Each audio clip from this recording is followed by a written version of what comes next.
Hey, good morning, everybody. Welcome to another Kenny Carson Coffee. If you're a car guy, you're in the right place. We've got really exciting subjects today. As you know, what I talk about comes from the questions that you send in through the Speed Therapy Society. So if you're not a member, please join and have your friends join because I talk about what you want to learn about. And today's subjects, I'm going to talk about the technical aspects of the right gear in the corner, adjusting sway bars for different track conditions. I have a reveal of our something special for the S550 cars. And then, of course, we have our quick hitters, which actually aren't really quick today because that turned into the entire subject matter of the episode. And, the artwork this month is Jimmy Clark at Indianapolis 500 in 65. And those who have been with us for a while know that I'm Scottish, and he was one of my boyhood heroes. And pretty much responsible for the career path I took. I was fortunate enough to see him win the U.S. Grand Prix at Watkins Glen a very long time ago, which was an incredible experience. So we got in honor of the Indy 500 that ran in sort of May and August. We have that up for this month. And also, I got to say a big shout out to Dave Robinson. He posted a Goodwood video of one of the Lotus Indy cars at Goodwood, and the reason I know it was an Indy car is because if you look here, the control arms on the outside are longer than the inside. Colin Chapman was a pretty crafty guy, and he actually moved the driver and the whole car off center to the inside to help in cornering, making left-hand corners. So that's our artwork for the month. And moving down, see if you're just joining us.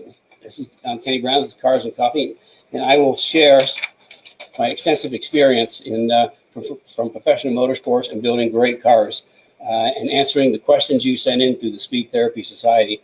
And also, we have some questions from Steve Calistini, who's part of the Speed Therapy Academy, which is it's really turning out to be great. You guys are learning an immense amount of information that you can't find anywhere else. As far as and I got to go through my notes here. Make sure I don't miss anything, which I'm really good at missing things. Okay, tac, sway bar adjustment. Why don't we do that real quick? The Steve Calistini had two questions. The science behind determining the ideal gear for a particular corner as to downshift to a lower gear, knowing that upshift will immediately follow, or stay in a higher gear and torque through the corner. Okay, the first and most important thing is you never ever want to shift in the middle of a corner. What happens is it's called trailing throttle oversteer. You're managing weight when you're driving. Braking, you're putting weight to the front. Accelerating, you're putting weight to the rear. Well, if you're accelerating in a corner and you go to shift, you've got the weight of the back wheels, and just the instant you take you put the clutch in, you take the weight off the back, boom, the back of the car gets loose and you'll spin out. I can give you a really good example. We were testing, I think, 2010 at VIR with one of the drivers for the in the Speedworks FR500S cars for the Mustang Challenge, and we got heard on the radio that he crashed in the Snake. Snake is kind of a cool part. It's kind of like one of these big windy things, and if you got a car that's really set up, you can fly through there. My cars, I just go through there, and it's just an amazing experience just flying through this little thing. Anyway. He backed himself into the wall, and in the debrief, we're trying to figure out just what happened. Nothing obviously broke on the car, and he said he was going through, and he was in the middle of the corner, and he shifted. Well, shifting in the middle of a corner, trailing throttle oversteer. And then we told him, I said, look, you can't shift in the middle of the corner, or you crash like you just did. And he had come from the Ford Performance driving school in Utah. And he said, the first comment was, well, they never taught me that in driving school. Whether they did or not, it doesn't matter. You just don't shift in the middle of a corner. As far as what gear, okay, I'll use the Coyote engines, for example, and they make peak horsepower around 7,000, and they make peak torque at around 4,600. You always want to keep the RPMs between 4,600 and 7,000. If you're going through a corner and you're revved up and you have to shift as soon as you get out of the corner, you're one gear too low. When I teach people, it's like as they go through a progression, and they'll, you're always using lower gears when you first start driving, and as they get a little more track experience, they're still in lower gears, and you can just tell they're just winding the car up on the exit of the corner. And I said, okay, what you're going to do, you're going to move everything up a gear, and when they do, they're surprised that they actually are faster. They carry more speed. So the key is if rather than going to a lower gear, if you're above 4,600 in torque, you want to use that higher gear. The car's just going to react better, and you don't have to make that shift. If you shift too fast, like I say, get trailing throttle oversteer. The other thing about gearing, when we like this for race cars, a little diversion. When we gear race cars, because we have, we can change the gears of transmission, change the gears of the rear end. We always gear the car for the best acceleration after the corner, and we also set the car up for the corner right before the longest straightaway. That exit speed on that corner is super important because that gives you straightaway speed. So I know with the track day cars, you have to take what you get. But in Ruby, my 2012 track car, pretty much always drove the third and fourth. It was which is pretty easy. I mean, the motor had such range. Third and fourth is all I ever used, and if you use second, you're gear too low. So always keep the gear up a gear rather than down a gear for a corner, as long as you're above 4,600 RPM. Because a lot of times when you shift, you're going to be like 5,200. That's really good because you're in the peak torque. So that's my little tip on what gear to be in. It's whatever gear doesn't hit the rev limiter on the way out and is above 4,600. Or other cars, you have to look and see what your torque and peak horsepower is. Okay, Steve also wanted to know, his question is adjusting a sway bar for different track conditions and car handling. That's a good question, and I have an extremely good answer. You don't. You don't adjust the sway bar. What you want to do is you want to make sure your sway bar is, when the car is down, loaded, fully laden, you want to make sure the sway bar has zero preload. And the reason for that, if the sway bar gets preloaded, then you're likely to lock a wheel under braking. So you want to have zero preload on the car. And that's what I mean by zero preload is that you can take one of the sway bar end links and just push it in and out with no effort. So zero preload. The only change from that is if it's wet. If it's a rainy day, and most track guys don't drive in the rain, but if you're racing in the rain, you disconnect the sway bar. You just disconnect your sway bar and actually take quite a bit of shock out to soften up the car, so you get better grip. So there's a couple of tips. Also, Steve asked about corner weighting. If you're going to corner weight the car, you disconnect the sway bars. And think about corner weighting for like the newer Mustangs. You can do it. It's a lot of work for not a lot of benefit, unless it's like really far off. With race cars, when you're looking for like tenths and hundredths of a second, you want that car to be totally balanced, which is why you do all the corner weights. But Mustangs are big and heavy, and I mean they're not really race cars; they're great track cars. So you can corner weight, and if you're going to corner weight, first thing I do when I corner weight a car is I want both of those tire front wheels to be as close as possible. Now that's with a driver and half a tank of gas, because if you got a light tire, if you got one side larger than the other, under hard braking, you have a chance to lock up. Of course, with ABS cars, that really doesn't happen. But if you don't have ABS, you will lock up the light tire. And a good example of that, if you watch Formula One, where they're really flying, going into a corner, if they lock a tire, which tire they lock? They lock the front tire on the inside because that's the lightest one. So you don't want to adjust your sway bars. And in corner weighting, you can do it. For the newer Mustangs, you can do it. It's just not going to be a lot of benefit unless your front is way off. If it's way off, then it's worth doing. When I did the Speedworks cars, their background was Indy Lights and Indy cars. So every time the car came off track, they rolled it onto the setup pad, which is what you do with Indy cars. But I told them, Mustangs, they got, these big clunky things, and it really doesn't matter. Once you get the car set up, it's pretty much good for the weekend. So we kind of saved our mechanics a lot of time by just doing one setup before we went to the track. So that's sway bars. And I think who's this? I mean, somebody. I think Rich O'Mara wanted to know about sway bar end links. Well, I would show you one of our sway bar end links, but we actually sold out this week. We got the tubes waiting for more ends to come in.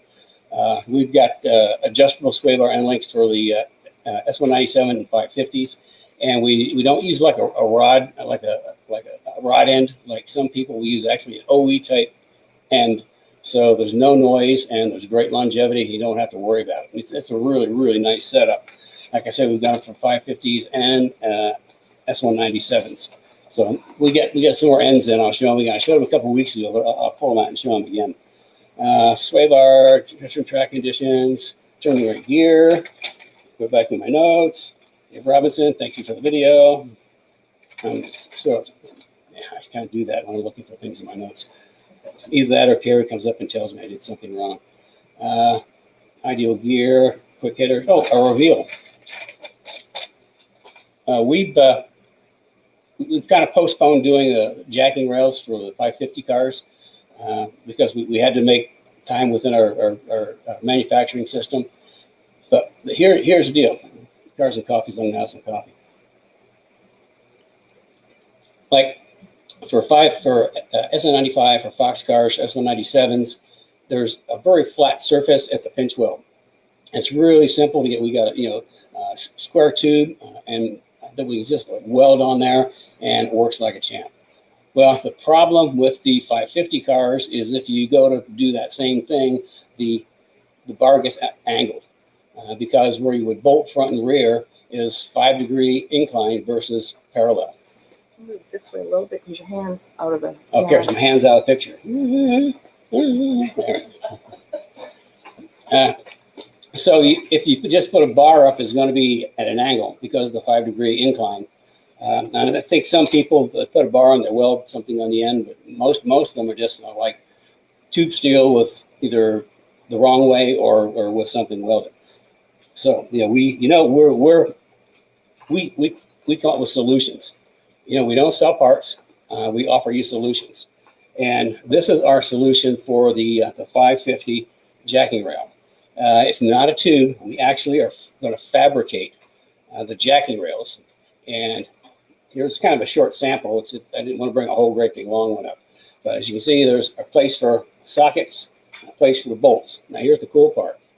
If you take a look at that,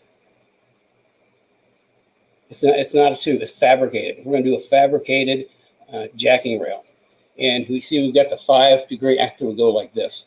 We've got our 5-degree incline at the top, so at the bottom it's totally flush and straight across the great big surface to jack onto.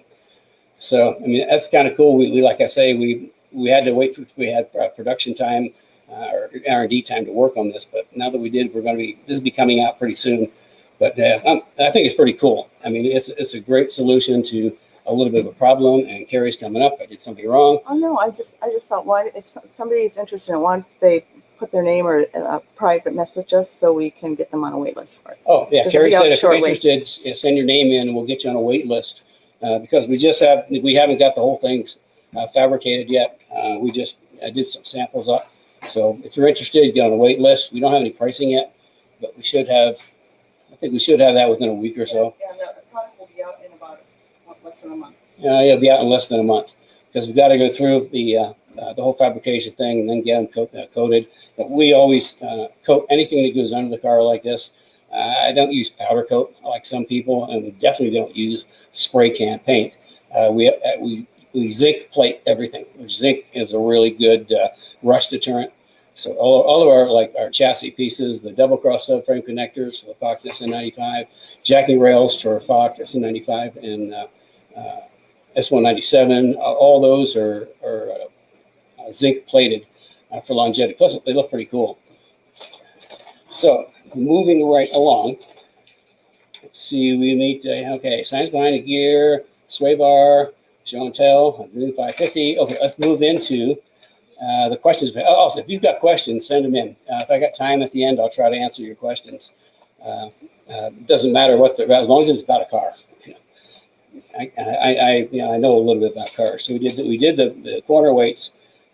Tim Tomasak is struggling with his MT82 transmission, and it must be an S197, I'm guessing. I don't know what year. Yeah, I think it's a later model, like a 12. Yeah, Kerry thinks it's like a newer, like a 12, 13. It's a Boss. Okay, that answers that question. He's anybody to try to go on track with a stock transmission has know what the challenges are, and part of what happens with the factory shifter is part of the transmission is mounted on the transmission, and the other part is mounted on the tunnel of the car, which means when you got your foot down, that engine's like at full torque, and the body's not at full torque. So when you go to shift, it's kind of like misaligned. It's almost like a bind. I mean, you can shift slowly, like you're driving on the highway, but when you really want to bang gears, it gets a little challenging. And we have a shifter solution that we use that mounts the entire shifter to the transmission, and it works pretty good. I mean, it's like click, click, click. It's really solid. So he did that with an MGW and then a blowfish bracket, but he's still having some challenges. And he's thinking like the clutch might be the next thing. And he also talks about maybe doing doing a standalone reservoir for the clutch along with stainless steel line. I'd recommend that. I don't know that we don't have that in our system. We can check into that. I'll have to check and see if any of our suppliers offer that, but that is a good update.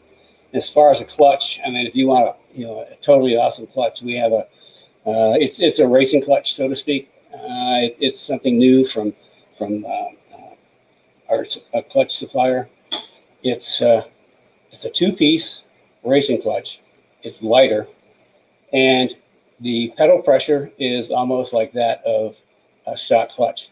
So I mean, it's a super heavy-duty clutch. It's good for I think something like 1,000 pounds of torque or 1,400. It'll take a lot. And Centerforce did a really good job on coming up with this. So we've got a couple on cars, and everybody loves them. I mean, it's a premium clutch, but if you're looking for something really, really good, I mean, it's a great package, and we do have that on the website. As far as the clutch replacement, also thinking about a Tremec XL. Man, that is the transmission to have. I thought with shifting Ruby for a long time, just said screw it. We took the stock transmission out and put a Magnum XL in there, and it's like night and day. I mean, because the shifter is part of the transmission, and it just shifts so well. Joe Johnson, who we installed one on his car, his comment is it shifts like butter. It's pretty smooth. It's a great upgrade. Certainly not. I mean, it's not super expensive, but it's not inexpensive either. So yeah, that's the way to go. If you want to eventually just make it really good. Plus, if you do the Tremec 6-speed, there's two different ones. You want to get the road race one, and the road race one has a 297 first gear. Most importantly, has a 0.8 fifth gear. The stock transmissions, for like OE cars, have like a 0.6 fifth gear and a point, maybe 0.6 or 7, something like that, and then a 6 for 6 gear, which is totally for cruising and fuel economy. But you want a 0.8 because there's some tracks like Road America where you're running out of RPMs. And you're not getting straightaway. You hit fifth gear and the car keeps pulling. When we're back in racing my Fox car with the original T5s, I'd be cooking down the straightaway and it's fourth gear and hitting the rev limiter, shift to fifth, and the car just goes, ugh, and not enough gear to pull it. It slows down.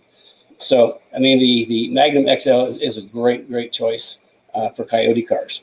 Now, Rich O'Mara had a couple more questions. He wanted to know about, I mentioned locking down the IRS. Now, that's in the 550 cars, and we just installed the last set of pieces we have for that.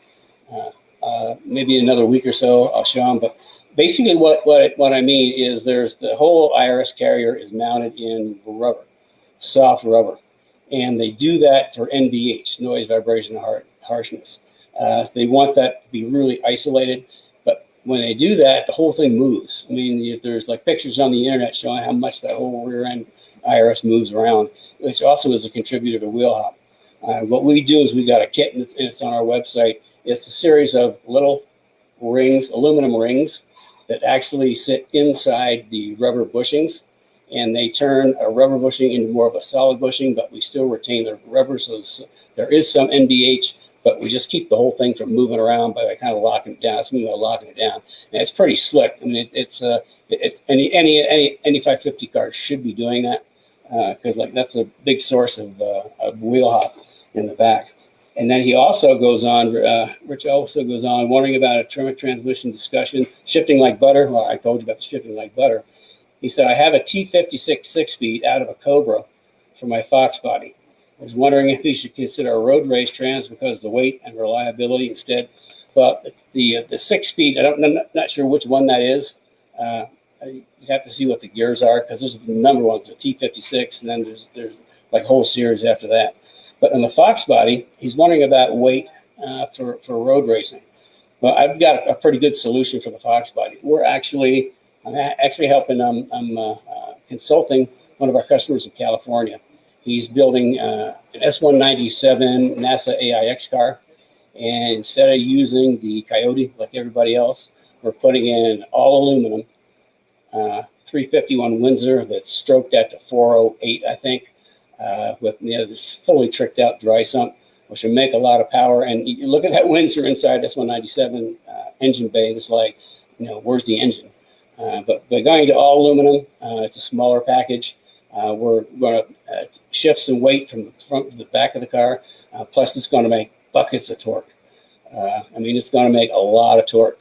And like I say, horsepower sells engines, torque wins races, because torque is what really pulls you up the corner. So it's going to be a pretty cool package. Now, what I did for David is, rather than, because we're looking for save weight, that's why I went to the Windsor, the all aluminum Windsor. To save weight, instead of using the T56 or the Magnum XL, which is a pretty big and pretty heavy transmission, I had a Tremec TKO 600 modified just specifically for road racing. Now, the TKO 600, it's a great transmission. It's sort of designed for the Windsor cars. It fits in the Windsor cars better than the S550 cars and our S197s. But the thing about the TKO 600 is, when you get around 6,500, if you're really hammering, it shifts really hard. And the reason for that is the synchros just can't keep up. So for road racing, we have a company that throws the synchros away, and they do face plating, which is it's like a racing transmission, which means you can shift at any RPMs, 6,000-7,000 RPMs, no problem. So that's something we're doing. It's lighter than the T50 or than the Magnum XL. And again, there's a road race version. Like everything else, there's a street version, a road race version. Road race version has a 0.8 fifth gear. And they're pretty close ratios. So it might be something worth considering. I don't know how many RPM that you're turning in your Fox, but if you're above 6,400, let's say, you might want to consider, having it set up for road racing, which we do, and it turns out pretty good. It's kind of a lightweight solution that's actually a racing gearbox by the time we get done with it. And Carrie, standing up, I forgot something. It's a T56. Can you fit in an S550? A T56? Yeah, T50. No, the Magnum XL will fit the 550 that was one of our questions. Like a glove. It fits the SN95 and it fits the 550. It's pretty much designed for those cars. The thing about putting the TKO 600 into an S197 is the shifter actually comes up like under the dash because of the shorter transmission. So we actually have to build an extension for the shifter so David can shift, put the shifter all the way back. But yeah, no, Magnum XL 550s, S197s, fabulous transmission. I highly recommend. I've used it. It's great. So let's see. It's Rich's. Anything else from Rich? I think that's all his questions. I would think we got through Tim Tomasak.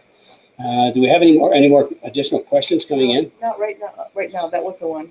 Okay, so, one question. If you got any more questions, send your questions in. Here's Terry with her signs. In case you're just joining us, I always forget this part. In case you're just joining us, I'm Kenny Brown, and this is Cars and Coffee. Where I'll spend an hour answering your questions and sharing my extensive experience in professional motorsports and building really amazing street cars, track cars, and championship-winning race cars.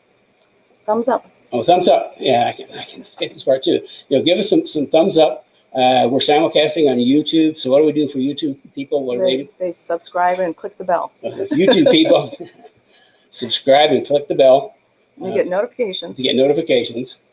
And for the Facebook people, like us, right? Thumbs up, and share it with your friends. If you have some friends that you think could gain some information, knowledge from what I share with you, and certainly share it with them. And Impact Racing's on. Say hi to them. Oh, Impact Racing is on today. Hello, Impact Racing. As you know, we work with Impact Racing with great restraints, gloves, helmets, and driving shoes. I tell people that when you start moving from novice towards intermediate, part of what I call safety equipment, aside from a good helmet, is a good set of driving gloves and a good set of driving shoes. And it's a very good reason for that. Driving gloves, you're going to find that your hands will not get as tired, and you have better grip on the steering wheel, because some of the lead line, or they've got some compound in there that's kind of sticky that holds on to the steering wheel. So it'll give you a much better feel, and your hands aren't going to get tired, especially if it's a long, hot weekend. And driving shoes, and I call them dancing shoes, because really your footwork is pretty important. It's almost like a ballet, okay? Getting the right footwork down and having driving shoes which have a really thin sole. You want to feel the accelerator, you want to feel the clutch, you want to feel the brake, and that is feedback. When you're driving, all these feedbacks enter in. You're looking for all this feedback to help you drive better, and having through your feet, that's really important. Getting better touch through your feet, and then having your steering wheel. I did something wrong. No, you didn't. No, I didn't do something wrong. No, I'm just going to embarrass you a little bit. I think some of you out there have had a chance to drive with Kenny and watch his handwork and his footwork in the car. It's amazing. If you haven't and you get a chance to meet him at a track, make sure you get in the car with him and watch how he drives that thing. It's just amazing. It's a ballet. Yeah, it is. It's just, you're so graceful. Well, yeah, and it's just like in driving quickly, everything has to be smooth. Smooth is good, smooth is fast. Now, whether it's the steering wheel, input in the steering wheel, you need to be smooth. The gas, you need to be smooth. The brake, you need to be smooth. The clutch, you need to be smooth. Shifting, need to be smooth. If you're smooth, things happen faster. I'll give you a good example. In Mid-Ohio is kind of a really technical track, and I've had a lot of people that I've been coaching, and they really struggle with Mid-Ohio. Really getting around, getting a hot lap. So I tell them, here's what you got to do. You got to slow down to go fast. And believe it or not, it works every time. If they start slowing themselves down to be smooth, it'll see they don't think they're going faster, but when we look at the stopwatch, holy cow, I'm going a whole lot faster. So smooth is good. And something else. Somebody asked me, was it last week or the week before? They saw a picture of me with my hands on the bottom of the steering wheel, and they said they like to drive with their hand on the top or up. And the reason for that is really simple. I can, by my driving style, I can drive all day long and not get tired. And part of the reason is, the steering wheel. The steering wheel obviously is a critical part. But an exercise I tell people to do is stand back here. Is take your hands like you got a pretend steering wheel and turn that steering wheel. And what you're going to find a whole series of using a whole series of muscles in your shoulders. And you just do that for a couple of minutes, and you start to feel fatigue. Now, if you grip the steering wheel, I grip it probably like at 4 o'clock and 7 o'clock, somewhere in there, always below halfway. It's like if you do this, try this, you just go like this. There's no effort. You feel nothing on your muscles. There's just no effort to it at all. So that's why it's between your handwork and your footwork, and of course your eyes. Your eyes are part of it too. But that's the way I can drive all day and give rides. charity rides all day long and don't get tired. Do we have any questions coming in? Yeah, we have some questions. Are you finished? Well, I think, let me go back to make sure I've hit everything in my cheat sheet that Gary prepared for me. Okay, I'm Kenny Brown. Yeah, I got that part in. We revealed the new jacking rails for the 550 cars. Talked about the right gear for a corner, sway bars, jacking rails, quick hitters from the Speed Therapy Society. Well, we do have some questions coming in. So Okay, we've got some questions coming in. Oh, a programming note. I learned that from watching TV. A programming note. Starting in September, Cars and Coffee moves to 10 a.m. on Saturdays. We thought that 10 a.m. might be better to kind of free up more of the day. So starting in September, 10 a.m. for Cars and Coffee, Eastern Standard Time. Also, next weekend for Labor Day weekend, there's going to be an encore presentation. I could use the weekend off because we've got some things going on. Besides, I can use the rest because I teach during the week. For those who don't know, I'm teaching the Speed Therapy Academy every week, and that's Tuesday nights and Thursday nights. And we have like guest speakers on Wednesday nights. So it's a pretty full category. I think next week after that, I need to get back to the front grip kit for S197s. Mm-hmm. I mean, we keep putting that off, and you need to know about the front grip kit. Now, the rear grip kit, I talk about a lot because that's the very first thing anybody should do with Mustang, add a rear grip kit. And again, we certainly sort of sell parts, but really what we provide is solutions. And the rear grip kit is a package. It's a system. Every single piece of the rear grip kit is engineered to work with every other piece for amazing transformation at the back of the car. Anybody, all you have to do is you look at the comments of people who install the rear grip kit, and they're just blown away by how good the car works. That's because it just changed all the geometry. Every single part, no matter what it is, has an impact on geometry, and it makes it better. And I've been a nut about geometry for years, and the people in the Speed Therapy Academy were really fortunate because we did an entire night on my geometry. And I shared geometry information with them that I don't share with anybody else. But they're also kind of like, they're like sworn to secrecy as part of some of the geometry because I do things that nobody else does. That's why my car just works so darn good. I think we'll do when we come back in 2 weeks, we'll do the front grip kit because again, it's a system. There's not as many components. There's the K-member, the control arms, and the bump steer kit. And then also, of course, the camber plates. But what the rear grip kit does the back of the car, the front grip kit does the front of the car. And by grip, I mean when you turn the wheel, the car turns. We had, I think, Wendy was installed a front grip kit, and she said she had to learn how to drive all over again because she usually would kind of turn into the corner and kind of wait for the car to sort of push a little bit and before it goes around the corner. And she said now she just turns in. I mean, the biggest issue we have with people when they first install the front grip kit, the turn in is so precise and so quick that they actually end up putting the wheel inside the curb. That's just how quick it turns. That's part of the whole philosophy of the AGS 4.0 is make the straightaways longer. You can do super late braking between the anti-dive in the front and the anti-squat in the back. And with that quick turn in, I mean, there's a really quick rotation. And because the roll centers are rebalanced, back, down, front, up, you can get to the gas a lot sooner. Great launch off the corners. Exit speed is everything on a track. Okay, speaking of Wendy, we're going to transition into questions. She has a couple. First of all, she just commented that car feels like it pivots underneath me. That's good way. Wendy says the car feels like it pivots underneath it, and that's what the whole object of my the engineering of the geometry is to get that car to rotate quickly. Because the strength of a Mustang is it's a drag car, straight line speed. So by doing all the anti-squat and anti-dive in the car, we can brake really, really late. So you can add like 3, 4, even more car lengths to the straightaway, length of the straightaway. As she said, the car pivots, so it's a really quick rotation, and then you get back to the gas. So it's kind of like I mitigate all the problems, and I support strengths of the Mustang platform. Okay. And Wendy has a couple questions regarding what you've spoken about. She asked, what is the weight difference in the front?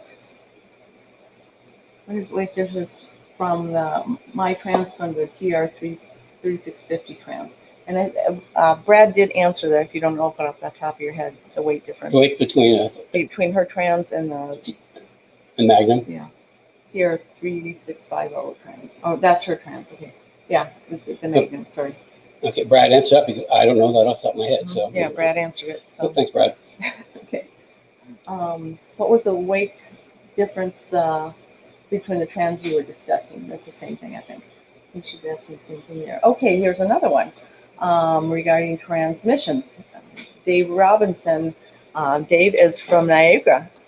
He's on every single week from the Canadian side. So does Meg, and he's the one that brought you the the video? Yeah. Okay, Dave Robinson says, does the Magnum XL fit behind the 3.7 V6 in a S197? A simple swap, that is. Just about anything will fit, he knows that, but is it a simple swap? I don't know the answer for that, but I'll do some research and find out. I mean, I would think that the, just the way Ford works, the bell housing would bolt to the V6, about the same bolt to the V8. I don't know an answer, but I'll find out for you, and we'll let you know. Okay, and Larry Martin asks, corner weights for Fox Body. How do you adjust the weight compared to the Rake? Oh, that's a good question. Adjust the weight compared to the Rake. Now, here's what happens. When you're doing like corner weights, you're going to start out with whatever ride height you choose, and typically for track day cars, you want to be like 1 or 2 fingers above the tire. So most tires we use like 26 inch diameter, so you want to be in that say 26 and a half to 27 and a quarter range, and you just stand back and look at it, see if it's right. And for like the live axle cars, I'll typically run about a 1/2 inch rake to the back, not much more than that, and that's with driver and 1/2 tank of gas. And so you're asking the question to corner weight and rake. Okay, so you get the car set up like that, then you go to your corner weights, okay, and you start moving weight around. And it's if you're don't do it every day, it can be really frustrating, because you adjust something, what you think it's going to do does the opposite. So, but once you start doing your corner weights and you get the corner weights adjusted, you're going to find out that you've got a different ride height on every wheel, just simply because you're moving the shocks up and down to get your corner weights right. So, I mean, you start out with a 1/4 to 1/2 inch rake in the back, and then you just do the corner weights, and it'll be different by the time you're done. But you still probably end up with a little rake in the back. When we do corner weights on a Mustang, the right rear corner is always the lightest corner, which is why when we move the battery to the back, we always put it in the trunk in the right rear. Okay? Okay, that's good.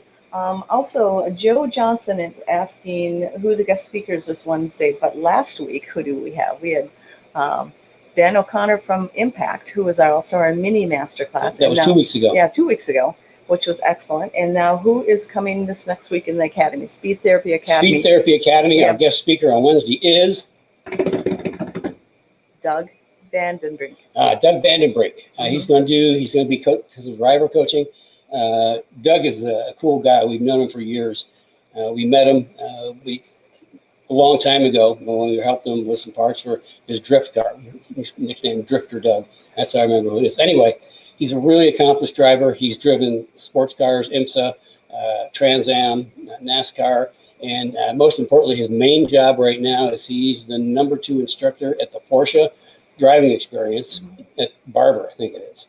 So, I mean, this is a guy that really knows how to drive. So he's going to be sharing some driving techniques in as the guest speaker Wednesday in the Speed Therapy Academy. Yeah, and Speed Therapy Academy, it's a 12-week course, and we do every other week do a master class with a full master class. What you're getting in Cars and Coffee is a mini master class. So I think Doug will be joining the Cars and Coffee eventually too. But it was really a cool session with Impact, and yeah, I mean, I learned a lot of things about restraints I never knew. So it was really good course. Let's see, we have another question, and this one is from, and I know I'm going to butcher your name, Michael, and you have it spelled out correctly, but Michael Galbraith, he is also Scottish. Oh, Yeah, and you had a 15-minute with him as well. So, that's cool. Yeah. Anyway, he's asking, he's going to be moving to Pennsylvania. Is there any good, back to NEPA, so that's northern Pennsylvania. Is there any good tracks in that area that he should look for next year? Okay, I mean, I haven't got that far east. I know there's a pretty good track in Pittsburgh somewhere. And outside of that, I mean, I'll do a little research to see if I can come up with something. I know there's a good one in the Pittsburgh area. And I'm actually from Pennsylvania, as luck would have it. I grew up outside of Philadelphia. So, yeah, yay, Pennsylvania. That's pretty cool. And then we're going to put, Michael also has a comment about, he was quite involved with your T56 conversation. He said he's also owned a manual car, and the MT82 is clunky, kind of difficult to guess which gear you're going into, and sometimes it grinds at fifth gear. It seems like there's might be a third gear lockout, too similar to the lockout in the C6 program. I don't think so. I think what it is, if you haven't changed the shifter, it's, you know, the body and the transmission moving in two different directions when you go to shift. I mean, I just hate the factory transmissions. I mean, every time I drive a car, a factory transmission, and carries with me, she's usually swearing at it, because the thing you notice is the thing I notice. Sometimes you have no idea what gear it is or how to get to it. So yeah, I feel your pain. Okay, and this is another question. If you have any additional questions, let's get them out there right now, please. We have 5 minutes left. Penny's time. Rich O'Meara asked, is Doug the one machining the IRS billet uprights? Yes. Mm-hmm. Yeah, he's the one that, for his drift cars, he's machining the billet uprights for the IRS. And we're probably easier to get in touch with than him, so we'll give you the contact and all that information. So Brian West recommends Pocono as a track in Pennsylvania. Oh yeah, that's another good track. Yeah, I blew all my engines up in Pocono. Do you see all the comments of the people who are joining? You can just go comments. Yeah, see how the people, there's Cliff Lynn there, Dave Robinson, Cool Hand Luke, Rich Fowler. So any more questions? Okay, well, you might want to just tell them at 10 o'clock next. Okay, I'll repeat the program notice. I forgot what it was. Do you need me to do it? No, the programming. 10 o'clock. A programming change is starting next week, and from there on out in September, we're going to be at 10 a.m. Saturday mornings. And next week is going to be an encore presentation for Labor Weekend. We figured everybody has a lot to do. I've got a lot to do. So we're going to just do an encore. And then following week, I'm going to talk more about the front grip kit and how it relates to the rear grip kit, because we keep pushing that off. And I think people that don't have an S197, he also offers, when he talks for the new people, he also talks about a Fox SM95 and S550 along with it, because a lot of the geometry applies to that. Yeah, well, mostly because actually the SN95, we launched the AGS, that's Advanced Geometry Suspension System. Remember, everything I do is a system, it's not a part, it's a system, and the system is a solution. We introduced AGS 3.0 front suspension at SEMA in 2001, and that's our K-member and control arms, and our Caster Plus that gives you great geometry. And then we also introduced at SEMA that year AGS 3.5, which is for the rear of the car. That's for the IRS car, where we we really specialize in IRS at Mustangs, the 99 to 04. Simply because in my early years I ran a lot of open wheel cars in SCCA, Formula Fords, Formula Atlantic, Super V's. And even like Tramps, Spitfires, and all the TRs had IRS in the back. So when the Mustang came out with an IRS in '99, it's like, okay, cool, IRS. I know all about these. But most of the Mustang market just went nuts, because they're all drag racers, and they just didn't know how to deal with the IRS. So from that point on, like I said, we really specialize in the IRS. We have a full range of parts, including a complete geometry change for the IRS carrier. And we convert to coilover, which gives you better choice of spring rates, and we got great shocks we custom built. And then, I talk about locking down the IRS and the 550 cars by using these little aluminum rings that go inside the rubber bushings. On the IRS for the 99 to 04s, we really lock it down. There's this big clunky sort of mounting thing in the back that the carrier mounts to this clunky thing. The clunky thing mounts to the frame rail. We whack it off. We whack it off and then put a bracket that bolts right to the frame rail and back. So we don't even have to change the front bushings. A lot of people put like urethane in the IRS carriers, but if you've ever tried to get rubber bushings out to put urethane in, it's not a fun job. So rather than that, we just lock down the back bolt solid the frame rail, which means they don't have to do anything to the front. And it works really good. All the geometry changed. And it produces an amazing handling car. Carrie's wandering around looking for something. Oh, okay. Okay. So I think that's it. So if 10 o'clock? that's it, 10 o'clock next week. And Easter the week Saturday. after, we're going to talk about the front grip kit. And please, send in your questions, because I craft these Saturday morning episodes around questions, because I talk about what you want to learn about. So send your questions into the Speed Therapy Society. If you're not a member, please join. It's an awesome group of guys and gals. I mean, it's great. There's some really good information sharing. It's cool cars in there. I highly recommend it. And invite your friends. The more the merrier. And you're nodding your head. No, just you. Okay, thumbs up. Yeah, do the thumbs up thing. So, We're good. And on Facebook, it's the wrenches sort of got hot and melted. So the wrenches, put wrenches in there, actually kind of look like hearts, which is silly. It should be a wrench. Don't forget to do those. They float up. I can't see them when we do StreamYard. I can't see. No, I know you can. There's been a lot of wrenches and thumbs up. So yeah, a lot of and the YouTube melted wrenches. people. And the YouTube people. Remember the bell? See, the bell on YouTube. If you want to get notifications. But what does the bell do? The bell gets you notifications. Yes. Got that right. Okay. So, listen, I really appreciate you guys joining us this morning.